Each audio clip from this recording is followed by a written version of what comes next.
اور یہاں پر دو دو الفاظ کے جوڑے ہیں اور وہاں پر پہنچ کر ہم ان کو واضح کریں گے، اور یہ اسرائیل کا آج کا حال ہے۔ اور پھر ہم 5ویں آیت پر پہنچتے ہیں۔ اس کے بعد بنی اسرائیل رجوع لائیں گے اور خداوند اپنے خدا اور اپنے بادشاہ داؤد کو ڈھونڈیں گے، اور آخری دنوں میں ڈرتے ہوئے خداوند اور اس کی مہربانی کے طالب ہوں گے۔ یہ مستقبل ہے۔ صحیح۔ بھائی یوسف، میں چند ایک آیات کو پڑھنا چاہوں گا جو قوم کے ماضی کے متعلق بتاتی ہیں اس باب کی آپ کی بتائی ہوئی تحریر تقسیم کے مطابق۔ پہلی، دوسری اور تیسری آیت میں لکھا ہے، خداوند نے مجھے فرمایا، جا اس عورت سے جو اپنے یار کی پیاری اور بدکار ہے محبت رکھ، جس طرح کہ خداوند بنی اسرائیل سے جو غیر معبودوں پر نگاہ کرتے ہیں اور کشمکش کے کلچے چاہتے ہیں محبت رکھتا ہے۔ میں نے اسے 15 روپے اور 1.5 خومر جو دے کر اپنے لیے مول لیا، اور اسے کہا کہ تو مدت دراز تک مجھ پر کنایت کرے گی اور حرام کاری سے باز رہے گی اور کسی دوسرے کی بیوی نہ بنے گی، اور میں بھی تیرے لیے یوں ہی رہوں گا۔ بھائی ان آیات کے متعلق ہمیں بتائیں۔ پہلی آیت اسرائیل کے ماضی کے حوالے سے ہے، جا اس عورت سے محبت رکھ۔ حیرت کی بات یہ ہے کہ خدا نے صرف اس عورت سے بیاہ کرنے کو نہیں کہا، بلکہ کہا کہ اس سے محبت رکھ، اور یہ حیرت انگیز بات ہے۔ پھر وہ تبصرہ کرتے ہوئے کہتا ہے، اگر وجہ معلوم ہوتی تو حیرت نہ ہوتی، جیسے خداوند اسرائیل سے محبت رکھتا ہے، بلکہ ہم کہہ سکتے ہیں کہ وہ عورت جمرہ اس لائق نہ تھی کہ وہ ہوسیہ کی بیوی بنتی، اور وہ اس لائق بھی نہ تھی کہ اس سے محبت کی جائے۔ لکھا ہے جیسے خداوند اسرائیل سے محبت رکھتا ہے۔ بنی اسرائیل اس لائق نہ تھے کہ خداوند ان سے محبت رکھے۔ بنی اسرائیل کو تو چھوڑیں، میں کہوں گا کہ ہم اور آپ بھی اس لائق نہیں ہیں کہ خداوند ہم سے محبت رکھے اور اپنے بیٹے کو ہمارے لیے دے دے، کیونکہ ہم اس کے لیے کیا ہیں سوائے اس کے کہ جہالت کے دور میں ہم نے ہر وہ گناہ کیا جس سے وہ ناخوش ہوا، تو وہ ہم سے محبت کیسے کر سکتا ہے؟ یہ ہوسیہ کے لیے خدا کا حیرت انگیز کلام ہے، اور کہ ہوسیہ اس عورت سے نہ صرف شادی کرے بلکہ اس سے محبت بھی رکھے، اور یہ وہ محبت ہے جسے ہم 14ویں باب کی 4تھی آیت میں سمجھتے ہیں۔ میں ان کی برگشتگی کا چارہ کروں گا اور کشادہ دلی سے ان سے محبت رکھوں گا، اور وہ اس محبت کے لائق نہیں ہیں، نہ جمر نہ ہم اور آپ اس کی محبت کے لائق ہیں۔ بہرحال وہ محبت کرتا ہے، لیکن خداوند اپنی محبت کی خوبیاں ہم پر یوں ظاہر کرتا ہے کہ جب ہم گناہگار ہی تھے تو مسیح ہماری خاطر موا۔ بہرحال لکھا ہے، جا اس عورت سے جو اپنے یار کی پیاری اور بدکار ہے محبت رکھ۔ اپنے یار کی پیاری اور بدکار ہے کیا مطلب ہے؟ دھوکا، کیونکہ وہ اپنے شوہر کے دوستوں کے ساتھ تھی، اور جیسا کہ ہم نے کہا کہ دبلائن نام کا مطلب ہے دوہری قبولیت، جو جمر کا باپ تھا، لہٰذا اس نے اسے اور اسے دونوں کو قبول کر رکھا تھا۔ در حقیقت ایسا لگتا ہے کہ جمر کی حالت بری تھی، اس نے اپنے گھر کو چھوڑا۔ بہرحال خداوند نے اسے کہا، جا اور اسے تلاش کر، تو نہ صرف اسے محبت رکھ بلکہ جا کر اسے خرید لا۔ اور دوسری آیت میں لکھا ہے، میں نے اسے مول لیا۔ مول لینے کے الفاظ قابل غور الفاظ ہیں کہ جب اس نے گھر کو چھوڑا اور گناہ کی راہ پر چل نکلی، وہ اس قدر بدتر ہو گئی کہ اس نے خود غلاموں کے بازار میں بیچ ڈالا۔ اس نے خود کو بیچ ڈالا۔ اور میں کہوں گا کہ ہوسیہ نے اسے تلاش کرنا شروع کیا، کیونکہ اسے خدا نے حکم دیا تھا کہ جا۔ میں نہیں جانتا کہ اس نے اسے کہاں تلاش کیا، کیا وہ پولیس اسٹیشن گیا؟ اس وقت کوئی پولیس اسٹیشن نہ تھے۔ وہ غلاموں کی منڈی میں گیا۔ بالکل، بلکہ وہ غلاموں کی منڈی میں گیا اور دیکھا کہ وہ بکنے کے لیے موجود ہے۔ پھر خدا نے اسے کہا، اسے خرید لے۔ اس کی بری حالت تھی، اس نے اسے خرید لیا، اور اس قیمت کا بھی ذکر ہے، حالانکہ وہ اس لائق بالکل نہ تھی۔ اور یقیناً اس سے ہمیں صلیب اور کلوری یاد آتے ہیں، جہاں پر مہربان اور شفیق خداوند مجھے خرید لانے کو میری خاطر گیا، اور ایک بہت ہی خوبصورت گیت ہے کہ اس نے مجھے اپنے بیش قیمت خون سے خرید لیا ہے۔ میں تھوڑا سا پیچھے جانا چاہوں گا اور ہم اس کے متعلق جاننا چاہیں گے۔ جبکہ اس نے بدکاری میں پڑے بنی اسرائیل کے متعلق کہا جو غیر معبودوں پر نگاہ کرتے ہیں اور کشمکش کے کلچے چاہتے ہیں۔ ان الفاظ سے کیا مراد ہے؟ کشمش کی کلچوں کا تعلق بت پرستی کے کاموں سے لگتا ہے۔ وہ کشمش کے کلچے اپنے دیوتاؤں کو چڑھانے کے لیے بناتے تھے۔ افسوس ہے کہ انہوں نے خدا اور غیر معبود دونوں کی عبادت کی، خاص کر کے شمالی سلطنت جس کا ذکر ہم نے کیا۔ وہ تب بھی اسرائیل کے فرزند تھے اور یہوہ کے نام سے واقف تھے، اور اسی لیے ایلیا نے کہا کہ میں تمہیں سمجھ نہیں پایا۔ اگر خدا ہے تو اس کی پیروی کرو، اور اگر بال ہے تو اس کی پیروی کرو، لیکن افسوس کہ زناکاری کا مطلب ہے ظاہراً تو خداوند ہے، لیکن میرے دل اور میرے دماغ میں کوئی اور بھی ہے۔ سو وہ غیر معبودوں کی طرف دیکھ رہے تھے اور وہ کشمش کی کلچوں کو غیر معبودوں پر چڑھانا چاہتے تھے۔ ہمیں اس قیمت کے حوالے سے بتائیے جو ہوسیہ نے اپنی بیوی کی رہائی کے لیے ادا کی۔ کیا آپ اس میں کچھ دیکھتے ہیں؟ میں اس میں سب دیکھتا ہوں۔ جیسے کہ سب سے پہلے میں دیکھتا ہوں کہ بائبل کیسی حیرت انگیز ہے، اور اس نے چاندی کے متعلق لکھا، اور بائبل میں چاندی رہائی کو پیش کرتی ہے۔ صحیح جہاں کہیں بھی بائبل میں چاندی کا ذکر ہے، اس کا مطلب ہے رہائی۔ صحیح تو پہلے خدا نے ہم کو خریدا، ہوسیہ نے اس بدکار عورت کو مول لیا، اور مسیح نے اس بدکار قوم کو مول لیا۔ اس نے رہائی کی قیمت ادا کی، اس نے مجھے خرید لیا، اس نے مجھے مول لیا اپنے بیش قیمتی لہو سے، رہائی لہو کے وسیلے سے۔ اور نہ صرف یہ بلکہ اس نے 1.5 خمر لے کر اسے مول لے لیا تھا، جو ہمیں مسیح کے جی اٹھنے کی یاد دلاتا ہے۔ اس نے مسیح کے جی اٹھنے کی یاد کیسے دلائی ہے؟ کیونکہ پہلے پھلوں کے روز جب مسیح جی اٹھا تو یہاں پہلے پھلوں کے گچھوں کی نظر پیش کی گئی ہے، جو کہ گندم کی کٹائی سے 50 روز پہلے کی جاتی ہے، اور 35 کے روز گندم کی نظر پیش کی گئی ہے۔ اور میں کہوں گا کہ یہ ہمیں مسیح کے مردوں میں سے جی اٹھنے کے متعلق بتاتی ہے کہ مسیح جی اٹھے گا۔ اور ہم جو کے متعلق گنتی کی کتاب کے 5ویں باب میں غیرت کی شریعت میں پڑھتے ہیں، اگر ایک عورت اپنے شوہر سے بے وفا ہو کر بدکاری کرتی ہے تو اس مرد کو اس سے غیرت آنے لگتی ہے، اور وہ جو کا آٹا لے کر آتا ہے، پھر وہ اس میں تیل شامل نہ کرتا یا ساتھ لبان نہ لاتا، کیونکہ وہ غیرت کی نظر ہے۔ اور یہاں ہم ایک بے وفا بیوی کو دیکھتے ہیں، اس لیے اس نے قیامت کی بات کی جو مسیح کی قیامت کو پیش کرتی ہے، اور اس سے ہمیں پطرس کا خطاب یاد آتا ہے جو اس نے اعمال کی کتاب میں کیا۔ اس نے قوم کو ایک بے وفا بیوی جان کر کلام کیا، جس نے نہ صرف اپنے شوہر کا انکار کیا بلکہ کسی کی خوشی کے لیے اس نے اس کو قتل کیا۔ جیسے برابا کو خوش کرنے کے لیے ہم اس شخص کو نہیں چاہتے، ہمیں برابا چاہیے۔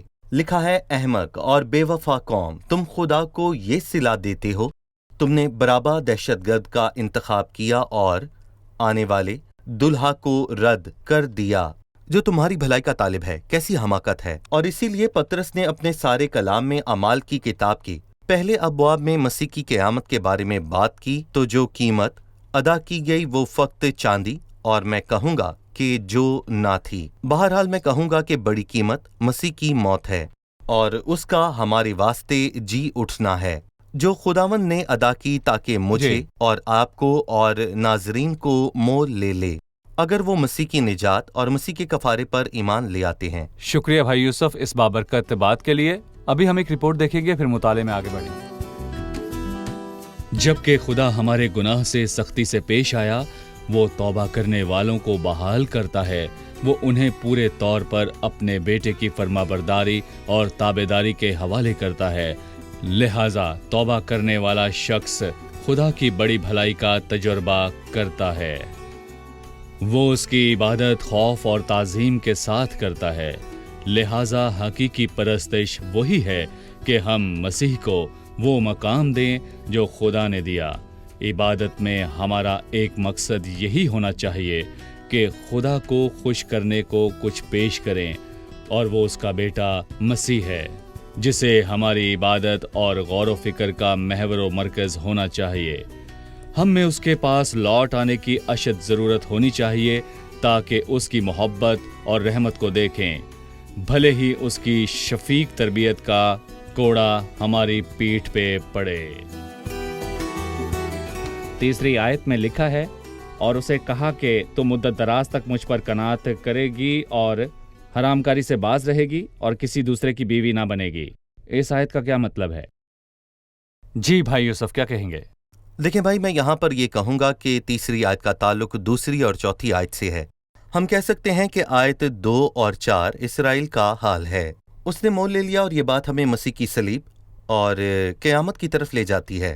اور پھر جیسے ہی تسلیب اور قیامت واقع ہوئی، اور اس نے کہا کہ تو مدت دراز تک مجھ پر قناعت کرے گی اور حرام کاری سے باز رہے گی اور کسی دوسرے کی بیوی نہ بنے گی اور میں بھی تیرے لیے یوں ہی رہوں گا۔ چوتھی آیت میں لکھا ہے پھر بنی اسرائیل بہت دنوں تک بادشاہ کے بغیر رہیں گے۔ میں بہت دنوں پر غور کرنا چاہوں گا اور کہوں گا کہ یہ واقعی بہت زیادہ دن ہیں، کیونکہ جب وہ ملک مصر میں تھی تو وہ وہاں پر 400 برس تک رہے، اور جب وہ بابل کی اسیری میں گئے تو وہ وہاں پر 70 برس رہے، اور اب 2000 برس بیت چکے ہیں۔ تو یہ واقعی بہت ہی دن ہیں، اور ان بہت سارے دنوں میں وہ اس سے کہتا ہے کہ تو مدت دراز تک مجھ پر قناعت کرے گی اور حرام کاری سے باز رہے گی اور کسی اور کی بیوی نہ بنے گی، اور میں کہوں گا یہ بنی اسرائیل کا موجودہ حال ہے۔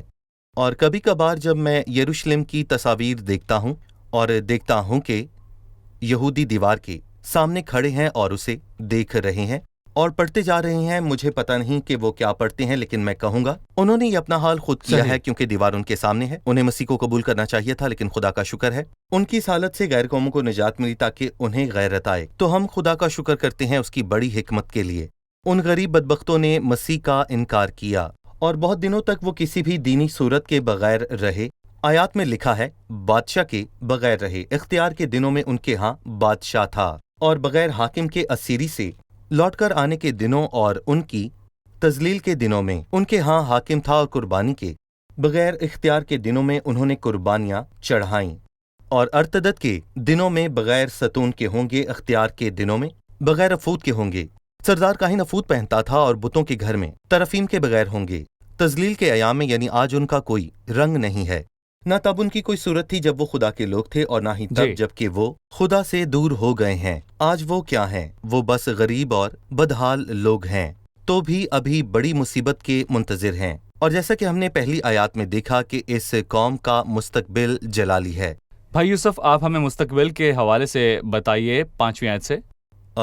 بہت دنوں کے بعد بھی وہ 3 باتوں سے محروم رہیں گے، بادشاہ یا حاکم سے، قربانی یا ستون سے، افود یا طرفیم سے، اور بعد ازاں اس کے بعد بنی اسرائیل رجوع لائیں گے اور خداوند اپنے خدا کو اور اپنے بادشاہ داؤد کو ڈھونڈیں گے، اور آخری دنوں میں ڈرتے ہوئے خداوند اور اس کی مہربانی کے طالب ہوں گے۔ اس سے پہلے کہ ہم آخری ایام پر پہنچے، ہم 6 باب پر پہنچتے ہیں۔ گویا ہوسیہ نے جب یہ جان لیا کہ خدا کے دل میں بھلائی اور اپنے لوگوں کے لیے برکت کا منصوبہ ہے، تو گویا اس نے پوچھا کہ تم بعد کے دنوں کا انتظار کیوں کر رہے ہو، لوٹ آؤ۔ اس نے 6 باب میں کہا آؤ ہم خداوند کی طرف رجوع کریں، صحیح۔ آؤ اپنے ایام میں خوش و خرم ہوں اور اپنے وقت کو اچھا کریں۔ پر افسوس کے لوگوں نے اپنی حماقت میں جو مجسم ہو کر آیا رد کیا۔ نہیں، ہم کو مسیح کی بادشاہی نہیں بلکہ ہم کو برابا چاہیے۔ ہمارا کیسر کے سوا کوئی بادشاہ نہیں، انہوں نے کیسر کا انتخاب کیا۔ پھر یقیناً بہت عرصہ تک خداوند کا کلام ان کے لیے پورا ہوا، اور دنیا میں ایسا کہاں ہے کہ ایک قوم دنیا کے مختلف حصوں میں بکھری پڑی ہے اور ان کے پاس کوئی دینی صورت نہیں کہ وہ خود کو متحد کر سکیں، اور میں کہوں گا کہ وہ کس طرف گامزن ہیں۔ وہ لوگ جو بکھر چکے ہیں اور بہت ساری زبانیں بولتے ہیں، وہ کہاں ہیں؟ اور میں یہاں پر کہوں گا کہ جب پروشیا کے شہنشاہ نے ایک خادم سے کہا کہ ثابت کر کہ بائبل حق ہے، تو جواب یہ تھا کہ یہودی سرکار۔ جی۔ یہ بہت حیرت انگیز بات ہے کہ ان کی کوئی دینی صورت نہیں، کوئی بادشاہ یا حاکم نہیں، کوئی افود نہیں اور کوئی طرفیم نہیں، اس کے باوجود وہ موجود ہیں۔ وہ ہیں، اور اب بھی وہ بڑی مصیبت کے منتظر ہیں، اور آخری دنوں میں وہ ڈرتے ہوئے خداوند اور اس کی مہربانی کے طالب ہوں گے۔ اور لفظ خوف کا مطلب ہے کہ وہ پناہ ڈھونڈیں گے۔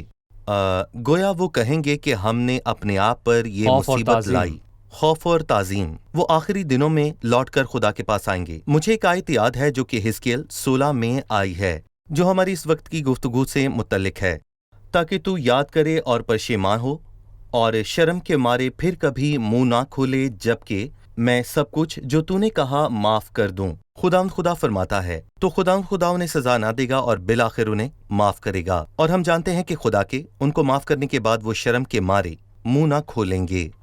زبور 130 میں داؤد کہتا ہے، پر مغفرت تیرے ہاتھ میں ہے تاکہ لوگ تجھ سے ڈریں۔ صحیح۔ میں چاہتا ہوں کہ اس پر غور کریں کہ وہ خداوند کی طرف لوٹ آئیں گے۔ لکھا ہے اس کے بعد بنی اسرائیل رجوع لائیں گے اور خداوند اپنے خدا کو اور اپنے بادشاہ داؤد کو ڈھونڈیں گے۔ میرا خیال ہے کہ یہاں اشارہ ابن داؤد کی طرف ہے۔ میں کہوں گا کہ یہاں اشارہ ابن داؤد کی طرف ہے۔ مبارک ہے وہ جو خداوند کے نام سے آتا ہے۔ ہمارے باپ دادا کی بادشاہی تو یقیناً وہ بذات خود